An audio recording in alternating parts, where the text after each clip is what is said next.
श्री शिवाय नमस्तुभ्यम। हर हर महादेव दोस्तों।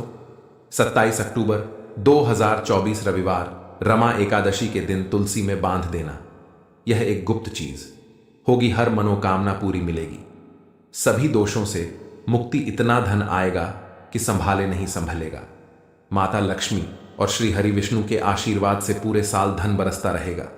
दोस्तों, जैसा कि आप सभी लोग जानते हैं कि 27 अक्टूबर को रमा एकादशी तिथि पड़ रही है। अब आप बोलोगे कि भैया एकादशी का व्रत तो 28 अक्टूबर को रखा जाएगा, तो देखो इस बार रमा एकादशी 2 दिन पड़ रही है। रविवार के दिन पूरा दिन एकादशी तिथि रहेगी, परंतु उदय तिथि के अनुसार व्रत सोमवार को रखा जाएगा। परंतु किसी भी उपाय को करने के लिए 27 अक्टूबर का दिन बहुत ही उत्तम है, क्योंकि इस दिन पूरा दिन एकादशी तिथि रहेगी। आप लोग इस उपाय को जरूर करें, इसलिए यह दिन बहुत ही खास है।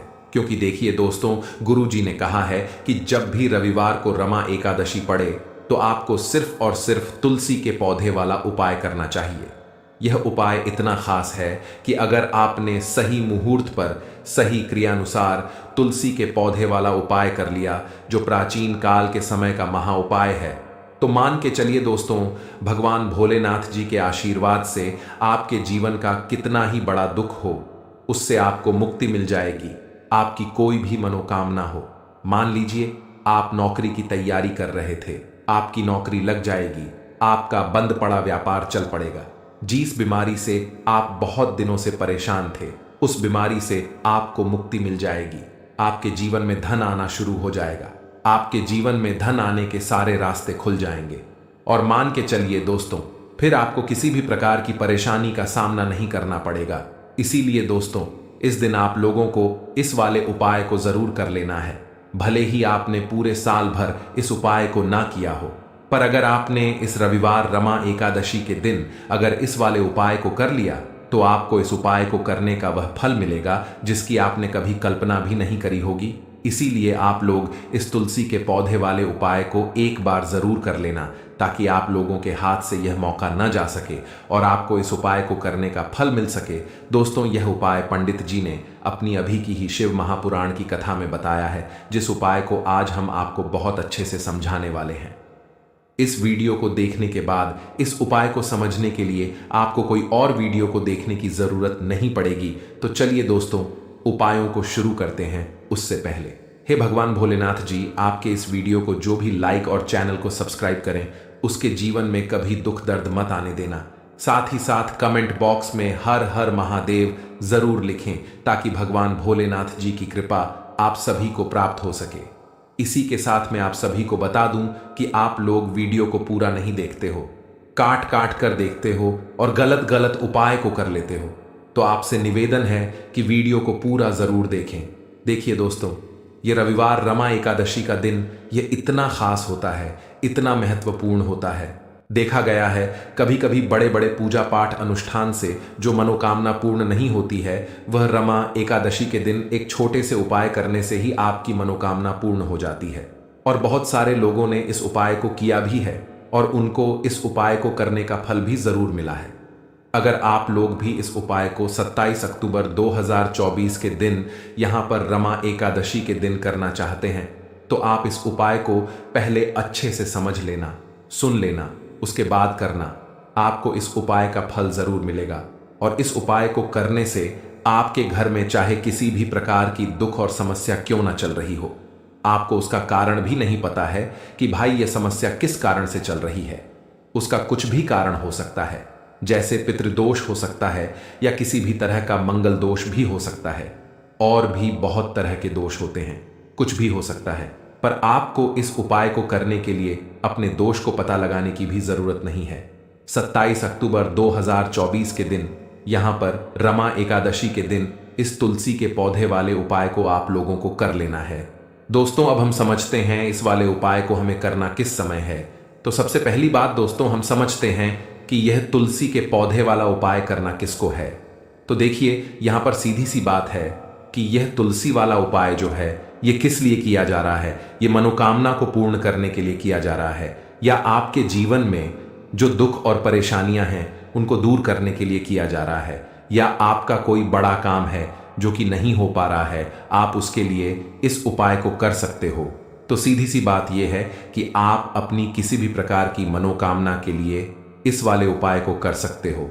तो ये उपाय वह व्यक्ति कर सकता है जिस व्यक्ति को अपनी किसी भी प्रकार की मनोकामना भगवान शिव जी से पूर्ण करवानी हो।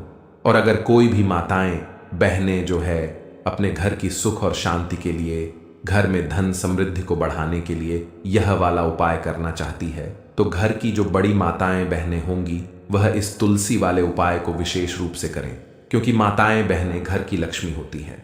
और जब घर की लक्ष्मी कोई विशेष उपाय करती है तो उसका फल ही बहुत जल्दी मिल जाता है और बहुत बड़ा होकर मिलता है।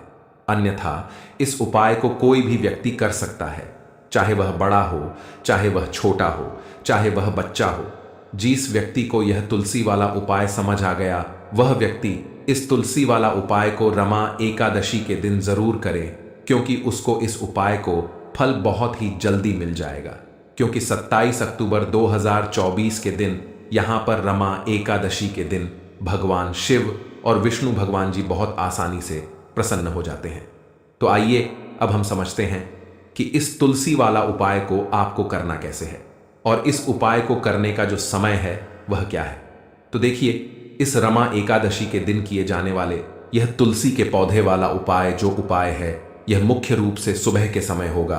किस समय होगा? सुबह के समय होगा। आपको कोशिश यही करनी है कि सुबह के समय हम इस हल्दी वाला उपाय को कर लें। पर किसी कारणवश अगर आप सुबह इस उपाय को ना कर पाओ, आपको कहीं काम से जाना हो या किसी और काम की वजह से आप उपाय को ना कर पाओ, तो आपके पास फिर दूसरा मौका रहेगा जो कि शाम के समय का रहेगा, प्रदोष काल का रहेगा। अब भाई, प्रदोष काल का समय भी बहुत ही लोगों के मन में प्रश्न बन जाता है कि भाई यह समय होता कब है, कितने बजे से लेकर कितने बजे यह समय होता है, ताकि हमें उपाय के लिए जो है करने का समय पता लग जाए। तो हम आपको बता दें, प्रदोष काल का जो एक समय होता है, शाम का समय, वह होता है शाम के 5 बजे से लेकर शाम के 6 बजे के बीच का। इस समय के बीच में आप उपाय को करेंगे तो आपको उस उपाय का जरूर फल मिलेगा। तो शाम के 5 बजे से लेकर शाम के 6 बजे के बीच में आप लोग इस हल्दी वाला उपाय को कर सकते हो। तो भैया, बहुत सारे लोग यहाँ पर यह प्रश्न भी जरूर करेंगे कि भाई हम तो नौकरी पर जाते हैं, हम अपनी ड्यूटी पर जाते हैं और आने में हमें देर हो जाती है, तो उस जगह पर हमें क्या करना चाहिए। तो देखिए, उन लोगों को भी टेंशन लेने की जरूरत नहीं है। अगर आप लोग इस उपाय को शाम के समय प्रदोष काल में कर रहे हैं और अगर आपको आने में देरी भी हो जाती है, आप आने में 7 बजे तक आप नहीं पहुंच पाते हो, तो भाई आप 7 या रात 8 बजे तक भी अगर उपाय को करोगे तो भी चल जाएगा। और अगर इससे भी थोड़ा देर हो जाती है तो भी आप उपाय को कर सकते हो, क्योंकि 27 अक्टूबर 2024 रमा एकादशी का दिन है। यह दिन बहुत ही कम आता है पूरे साल भर में, इसलिए जब आपको मौका मिल जाए तब आप इस उपाय को जरूर कर लेना। कोई भी उपाय हो, आप कभी भी कर सकते हो। रमा एकादशी के दिन बस कोशिश करना कि समय के थोड़ा मतलब अंतर्गत ही कर लो। पर किसी कारणवश अगर ना कर पाओ तो फिर आप थोड़ा देरी से भी कर सकते हो, आपको उपाय का फल जरूर मिलेगा। तो देखिए, कार्तिक मास के दिनों में विशेषकर श्री हरि विष्णु और श्री कृष्ण और भगवान शिव और माता पार्वती का पूजन किया जाता है। अब साथ ही साथ रमा एकादशी का दिन भी पड़ गया है, तो ऐसा समझ लीजिए आपके जीवन में धन भी आएगा, सुख भी आएगा, धन बढ़ेगा भी, और साथ ही साथ आपके जीवन के सारे संकटों को भगवान शिव जी दूर कर देंगे। तो चलिए सबसे पहले बात कर लेते हैं सबसे पहले उपाय की, जो कि एकादशी वाले दिन आपको विशेष कर करना है। और इस उपाय को करने से आपकी कोई भी ऐसी इच्छा, कोई भी विश जो अभी तक अधूरी है, पूरी नहीं हो रही है, तो आपकी बड़ी से बड़ी विश और मनोकामना भी पूरी हो जाती है जब आप एकादशी वाले दिन इस पहले उपाय को कर लेते हैं। अगर इस दिन हम भगवान विष्णु और माता तुलसी के समक्ष कोई भी उपाय करते हैं तो उसका फल हमें जरूर मिलता है। तो देखिए, आप सभी जानते हैं कि श्री हरि विष्णु और कृष्ण जी जो है, उन्हें तुलसी दल सबसे प्रिय है। बिना तुलसी माता के श्री हरि विष्णु जी अधूरे हैं और बिना तुलसी पत्तों के श्री हरि विष्णु का भोग अधूरा है। अब श्री हरि विष्णु को प्रसन्न करके आप अपनी मनोकामना को पूरा कर सकते हैं, क्योंकि श्री हरि विष्णु अगर प्रसन्न हो गए तो आपकी कोई भी विश और इच्छा, मनोकामना अधूरी नहीं रहेंगी। तो आपको तुलसी के 5 पत्ते लेने हैं। अब जिस दिन रमा एकादशी है उस दिन तुलसी के पत्ते न तोड़े, पहले से ही तोड़कर रख ले। अब ये 5 तुलसी के पत्ते जो आपने लिए हैं, ये 5 तुलसी के पत्ते आपको श्री हरि विष्णु को अर्पित करने हैं। अपने घर के मंदिर में ही ठीक है, ऐसा आपको करना है। आपके घर में श्री हरि विष्णु की कोई मूर्ति है या श्री कृष्ण की मूर्ति है या लड्डू गोपाल है, प्रतिमा है, वहां पर यह 5 तुलसी के पत्ते आप रखें और साथ ही साथ एक देसी घी का दीपक गोल बाती का आपको लगाना है। और ओम नमो भगवते वासुदेवाय नमः इस मंत्र का आपको 11 बार जप करना है। देखो मंत्र कौन सा है, ओम नमो भगवते वासुदेवाय नमः। और फिर श्री हरि विष्णु से अपनी विश, अपनी इच्छा, अपनी मनोकामना कह देना है। और फिर देखना आपकी विश और इच्छा, जो भी आपकी मनोकामना है, जो भी अपने जीवन में आपको चाहिए। अगर निर्धनता बहुत है, आप अपने घर से गरीबी को दूर करना चाहते हैं, या फिर धन आपका बढ़ता नहीं है, आप चाहते हैं कि आपका धन बढ़े, या फिर आपके घर में फिजूल खर्ची बहुत होती है, पैसा आपके पास नहीं रुकता है, आप चाहते हैं कि पैसा आपके पास रुके, या फिर घर में कोई व्यक्ति ऐसा है जो बहुत बीमार रहता है, या फिर किसी का विवाह नहीं हो पा रहा है, तो जो भी आपकी इच्छा है, जो भी आपके विश है, बस एक बार श्री हरि विष्णु से कह देना। क्योंकि एकादशी भी इस दिन है, साथ ही 7 साल का सबसे बड़ा महीना है। यह दिन इतना उत्तम है कि जो भी आप श्री हरि विष्णु जी से मांग लेंगे, जो उनसे कह देंगे, वो आपकी विश, आपकी मनोकामना को बहुत जल्दी पूरा कर देंगे।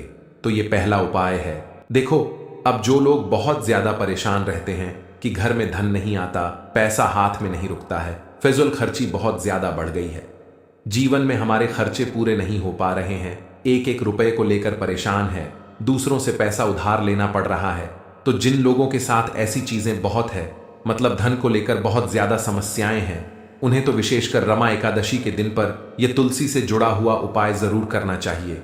क्योंकि धन संपदा को बढ़ाने के लिए यह बहुत ही लाभदायक, बहुत ही चमत्कारी उपाय है। तो देखिए आपको करना क्या है, आपको यहां पर एक कलावा लेना है, ठीक है ना, मौली धागा जिसे हम बोलते हैं। साथ ही साथ आपको थोड़ी सी लेनी है पिसी हुई हल्दी। अगर आपके पास साबुत हल्दी है तो आप उसे पीस कर उसका पाउडर बना लें। अब उस हल्दी का आपको थोड़ा सा घोल बना लेना है पानी डालकर, और कलावा आपको थोड़ा सा उसी हल्दी वाले, जो हल्दी का आपने पेस्ट बनाया है ना, गाढ़ा गाढ़ा घोल, उसी के अंदर आपको उस मौली धागे को, उस कलावा को अच्छे से हल्दी में लपेट देना है। हल्दी को अच्छे से उस कलावा के ऊपर आपको लगा देना है। अब आप क्या करेंगे कि इसके अंदर जो कलावा आपने लिया है, 3 गांठें आपको लगानी है। तीनों गांठों पर आपको बोलना है, जय माता लक्ष्मी, जय श्री हरि विष्णु, जय माता लक्ष्मी, जय श्री हरि विष्णु। और अगर आप मंत्र बोल पाते हैं तो बहुत ही ज्यादा उत्तम है। मंत्र आप यहां पर ध्यान से सुन लें। ओम नमो भगवते वासुदेवाय नमः, ओम नमो भगवते वासुदेवाय नमः, ओम नमो भगवते वासुदेवाय नमः। इस तरह से 3 बार बोलना है और 3 गांठ लगानी है। हर गांठ पर आपको मंत्र बोलना है, वरना जय श्री हरि विष्णु, जय माता लक्ष्मी बोलना है। अब आपको क्या करना है, यह जो आपने मौली धागा लिया है, कलावा जो लिया है, यह आपको तुलसी जी के पौधे पर बांधना है। देखिए, यह उपाय सुबह के समय करेंगे, शाम के समय आपको यह उपाय नहीं करना है। लेकिन शाम के समय में तुलसी जी के पौधे के पास एक दीपक आपको जरूर लगाना है। देखिए, तुलसी मैया के पास जब भी आप दीपक लगाते हैं और इस तरह से ये मौली धागा बांध देते हैं जिसमें कि आपने हल्दी लगाई है, धन संपदा आपके घर में बढ़ती चली जाती है और धन की जितनी भी समस्याएं हैं वो आपके घर से, आपके जीवन से दूर हो जाती है। और जो आपके भाग्य में दुख कष्ट लिखे हैं ना, वह भी दूर होते हैं। क्योंकि हल्दी देखिए, सबसे पहले आपको बता दें कि आपके गुरु ग्रह को मजबूत कर देगी, और आपकी कुंडली में आपका गुरु ही ग्रह होता है जो आपको सब कुछ देता है, अधिक से अधिक पैसा देता है, अच्छी से अच्छा जीवन, लाइफ, सब कुछ आपको आपके गुरु ग्रह से मिलता है। और हल्दी का कोई भी उपाय जब आप करते हैं तो कुंडली में गुरु बहुत मजबूत हो जाता है। तो देखिए, जब आप इस उपाय को करेंगे ना, हल्दी वाला कलावा जब तुलसी मैया के पौधे पर बांधकर आप माँ तुलसी से प्रार्थना कर लेंगे, श्री हरि विष्णु का ध्यान कर लेंगे, तो विश्वास मानिए आपके जीवन के कष्टों को दूर करने श्री हरि विष्णु और माँ लक्ष्मी जरूर आएंगी और आपके घर में धन के भंडार भर जाएंगे। धन संपदा आपके घर में बढ़ती चली जाएगी। पूरे विश्वास से किया गया कोई भी उपाय कभी भी निष्फल नहीं होता है। भगवान आपकी जो भी मनोकामना होती है ना, उसे जरूर पूरा करते हैं। तो कोई भी आपकी अगर इच्छा है, विश है, कोई भी ऐसी मनोकामना जो लंबे समय से अटकी हुई है, आप माँ तुलसी से कह दें और फिर देखें माँ तुलसी जो है ना, ये आपकी मनोकामना श्री हरि विष्णु से कह देंगी और फिर श्री हरि विष्णु आपकी कोई भी मनोकामना हो उसे पूरा जरूर करेंगे, क्योंकि माँ तुलसी की कोई भी बात श्री हरि विष्णु कभी नहीं टालते हैं। तो बहुत ही उत्तम सा यह उपाय है, बहुत ही चमत्कारी है और इस बार तो रमा एकादशी पर बहुत ही उत्तम और शुभ योग बना है। तो आप यह उपाय जरूर करें। बात करते हैं अगले उपाय की। चलिए अब बात कर लेते हैं दूसरे उपाय की। तो चलिए बढ़ते हैं अगले उपाय की ओर। देखो, यदि आपके जीवन में आर्थिक संकट बहुत अधिक हो रहे हैं, धन की समस्या लगातार जीवन में बनी हुई है, एक एक रुपयों को प्राप्त करने के लिए आपको बहुत अधिक मेहनत कर रहे हैं, तो आज रात्रि में सोने से पहले आपको यह एक चमत्कारी दीपक का उपाय अवश्य करना है। या फिर यदि आपका जो व्यापार है, बिजनेस है, दुकान है, वो अच्छे से नहीं चल पा रही है, तो आज रात्रि में इस विशेष दीपक का उपाय आपको अवश्य करना चाहिए। देखो दोस्तों, दीपक हमारे घर में सभी नकारात्मक शक्ति को बाहर करता है। यह उपाय आपको साल में केवल एक बार करने का ही मौका मिलता है। केवल और केवल एकादशी पर ही इस उपाय को किया जाता है। देखिए, इस उपाय के लिए आपको तुलसी जी की जो सूखी लकड़ी होती है उसे ले लेना है। देखिए दोस्तों, यदि आपके पास पुरानी तुलसी जी की लकड़ी है तो उसे आप ले सकते हैं, और यदि आपके घर में तुलसी जी जो लकड़ी है वो सूखी हुई है तो उसकी लकड़ी आप तोड़ करके इस्तेमाल कर सकते हैं। लेकिन आपको ध्यान रखना है कि सूर्यास्त से पहले पहले ही आपको ये जो तुलसी जी की लकड़ी है इससे अवश्य ही तोड़ लेना है, और आज के दिन लकड़ी को नहीं तोड़ना है। तो इस उपाय के लिए आपको सबसे पहले तो एक मिट्टी का दीपक लेना होगा, चाहे तो आटे का दीपक भी ले सके, क्योंकि आटे का दीपक सभी दीपक में सर्वोत्तम माना गया है। इस दीपक के अंदर आपको शुद्ध घी का प्रयोग करना होगा और इससे दीपक के अंदर अपने जो तुलसी जी की लकड़ी ली है उसे भी रख देना है। लेकिन ये जो तुलसी जी की लकड़ी है इसमें आपको चारों तरफ अच्छे से घी लगा लेना है। देखिए, गुरु जी ने बताया है कि जो तुलसी जी की लकड़ी है, यदि आप उपाय करते हैं और बहुत ही शीघ्रता से जल जाती है, तो इसके लिए आपको एक कार्य करना है। आपको थोड़ी सी रुई ले लेनी है और उस रुई को आपने जो तुलसी जी की लकड़ी ली है उस पर अच्छे से चारों तरफ लपेट देनी है। तुलसी जी की लकड़ी के ऊपर रुई लपेटने के बाद इसे आपको पूरा घी के अंदर डुबो लेना है। अब इसे आपको बाती के रूप में प्रयोग करना है। अब दोस्तों, इस दीपक को आपको प्रज्वलित कहाँ करना है? तो इस दीपक को आपको या तो भगवान विष्णु के सामने प्रज्वलित करना होगा, या फिर आपको भगवान श्री राम के सामने प्रज्वलित करना होगा, या फिर भगवान कृष्ण के सामने, यानी कि भगवान विष्णु के जो भी अवतार हैं उनके सामने आप ये दीपक प्रज्वलित कर सकते हैं। या फिर आप इससे दीपक को माता तुलसी जी के सामने भी प्रज्वलित कर सकते हैं। पूज्य गुरु जी ने बताया है कि जो भी व्यक्ति इस प्रकार से तुलसी जी की डंडी से यह दीपदान कर देता है उसके जीवन में कभी भी धन की समस्या नहीं होती है। इसीलिए आपको यह पूरे साल में केवल एक बार ही मौका मिलता है। इस उपाय को करके देखना, आपकी सभी इच्छाएं जरूर पूर्ण होंगी। साथ ही साथ कोशिश करें कि इस दिन गाय माता को हरी घास अवश्य खिलाएं, और एक पानी का घड़ा भरा हुआ किसी भी तरह से ना हो तो मंदिर में जरूर दान करें। और अगर आपको हमारी ये वीडियो पसंद आए तो वीडियो को एक लाइक जरूर करें और कमेंट बॉक्स में लिखें हर हर महादेव,